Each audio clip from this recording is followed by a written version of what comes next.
আসসালামু আলাইকুম। ব্রিটেন ও ইউরোপে বসবাসরত বাংলাদেশি কমিউনিটির বিবিধ খবরাখবর নিয়ে শুরু করছি চ্যানেল আই ইউরোপের সাপ্তাহিক আয়োজন আমাদের খবর। বার্তাকক্ষে আপনাদের সাথে রয়েছি আমি তানিয়া ফেরদৌস। বঙ্গবন্ধু হত্যাকারীদের ফাঁসির রায় কার্যকর করায় প্রতিক্রিয়া জানিয়েছেন জার্মান প্রবাসী বাংলাদেশিরা। আমাদের জার্মান প্রতিনিধি হাবিবুর রহমান হেলাল। 5 খুনির ফাঁসির মাধ্যমে বঙ্গবন্ধু হত্যার মামলার রায় কার্যকর হওয়ায় জার্মানির ওফেনবার্গ শহরে বাংলাদেশ আওয়ামী লীগ জার্মান শাখা বঙ্গবন্ধু ও তার পরিবারের নিহত সদস্যদের এবং 1971-এর শহীদ মুক্তিযোদ্ধা ও আরও যারা দেশের জন্য প্রাণ দিয়েছেন তাদের আত্মার মাগফিরাত কামনা করে দোয়া ও আলোচনা সভার আয়োজন করা হয়। উপস্থিত সবাই তাদের অনুভূতি জানালেন। অত্যন্ত গর্বিত এবং নিজেদের সৌভাগ্যবান মনে করছি দীর্ঘ 34 বছর 5 মাস পরে বঙ্গবন্ধুর স্বীকৃত যে খুনিগুলো ছিল তাদের বিচার হয়েছে। বাকি যেসব খুনিরা বিভিন্ন দেশে ঘুরে বেড়াচ্ছে, বিশ্বের সকল বাঙালির প্রতি আবেদন রাখবো, আপনারা যে যেখানে আছেন আপনারা এ ধরনের খুনিদেরকে যে যেখানে অনুসন্ধান পাবেন সাথে সাথে আপনারা বাংলাদেশ সরকারকে সর্বরকম সহযোগিতা করার জন্য আপনারা চেষ্টা করবেন। বঙ্গবন্ধুর হত্যার রায়ের জন্য আমরা সবাই আনন্দিত, অনুপ্রাণিত হয়েছি। বাংলাদেশের শিক্ষিত সম্প্রদায় সবাই বিশ্বাস ফিরে পেয়েছে, আমাদের দেশে ন্যায় বিচার এখনো হয়। 34 বছর পরে এই ফাঁসিতে অবশ্যই আমরা খুশি, উপযুক্ত সাজা হওয়াতে। কারণ 34 বছর আমরা অপেক্ষায় ছিলাম, অপেক্ষার ফসল যখন আমাদের ঘরে আসলে আমরা অবশ্যই খুশি।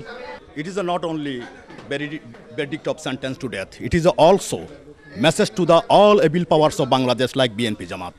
আমি সরকারের কাছে অনুরোধ করব এইভাবে 21 আগস্টের নেপথ্য নায়কদেরকে বিচারের সম্মুখীন করার জন্য। ধন্যবাদ। বঙ্গবন্ধুর ফ্যামিলিকে যেভাবে ডিস্ট্রয় করা হয়েছে, যে বিচার দিয়া জাস্টিস ডিপার্টমেন্ট যেভাবে চিপম্যান আমাদেরকে দিয়েছে, তার জন্য আমরা জার্মান থেকে অত্যন্ত খুশি। যদিও বলে যে কলঙ্কমুক্ত, আমি মনে করি এখনও কলঙ্কমুক্ত পুরো হয়নি। খুনিরা এখনও বাইরে আছে, তাদের ধরে আইনের আওতায় এনে শাস্তি দেওয়া। পৃথিবীর কোনো বিবেকবান মানুষ কোনো হত্যাকাণ্ডের সপক্ষে হতে পারে না। আমার মনে হয় বাংলাদেশের বাঙালি পরিচয়ে পৃথিবীর যে যেখানেই থাকুক না কেন, অন্তত এই অনুভূতি এবং এই বিবেকটাই রাখে কোনো হত্যাকারীকে তারা প্রশ্রয় যায় না। অ্যাকচুয়ালি বঙ্গবন্ধুকে যারা হত্যা করেছেন তারা স্বাধীনতার শত্রু এবং আমাদের জাতির শত্রু, তাদের আজকে ফাঁসি হয়েছে। আমি সারা রাত্র খুব আনন্দ করে, খুব মজা করে টেলিভিশনে দেখেছি, আমার কাছে খুব ভালো লাগছে। বঙ্গবন্ধুর হত্যাকারীদের বিচারে আমি অত্যন্ত আনন্দিত এবং আমি মনে করি শুধু জাতির জনক নয়, প্রতিটি অপরাধের, প্রতিটি অন্যায়ের বিচার হওয়া উচিত। এভাবে বাংলাদেশের প্রতিটি রাজনৈতিক এবং সামাজিক হত্যাকাণ্ডের বিচার হওয়া উচিত। আজ দেশ এক অভিশাপ মুক্ত হলো এবং বাংলাদেশে আইনের শাসন প্রতিষ্ঠার একটা ধারা প্রবাহিত হলো। প্রমাণ করলো যে আইনের শাসন দেশে প্রতিষ্ঠিত হয়েছে এবং বিচারের রায় নীরবে নিবৃতে আর কাঁদে না। আজ বাংলাদেশ গ্লানিমুক্ত হলো এবং কালিমামুক্ত হলো।